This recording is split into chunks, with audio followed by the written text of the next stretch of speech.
Hi guys, Ttodd Savoye here with your September market update. We have the numbers for September and now for the first 9 months of the year. So we have a pretty good idea of what we can expect for the rest of the year. Overall sales are up 1.9% and active listings are up about 5.6%.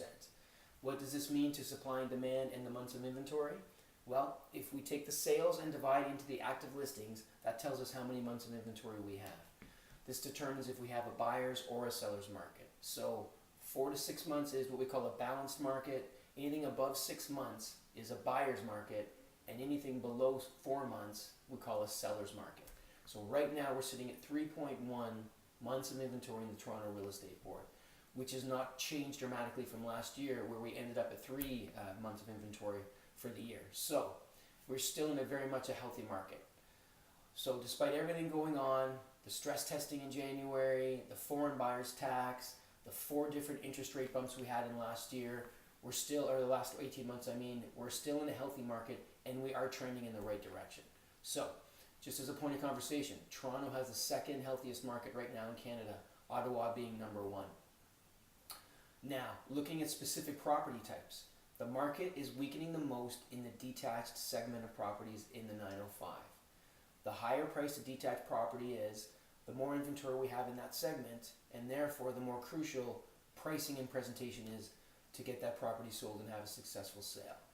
So, projecting for the rest of the year, we will be in the 80,000 range for annual sales, which is down about from 92,000 from last year.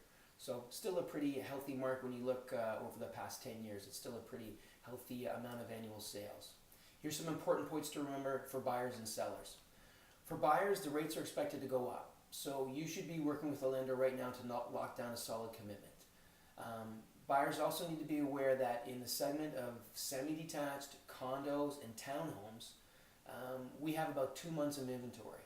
And we've seen prices in that segment going up. So it's definitely a seller's market in the segment of condos and semi-detached and townhomes. So if you're looking to buy in that segment, the longer you wait, the more you're likely going to pay. So that's something to keep in mind. As a seller, especially of a detached home in the 905, we have about 4.5 months of inventory. So that means about 25% are only selling every month. That means 3 out of 4 are not. Again, for a successful sale, we need to have your home show as well as possible. That is just more, it's crucial as it's ever been in this type of market, as well as having accurate pricing to guarantee a successful sale. So those are points to remember for buyers and sellers. If you'd like some more information about your specific neighborhood, just reach out. I'm here to help. I hope this was helpful. Have a great day. Thanks.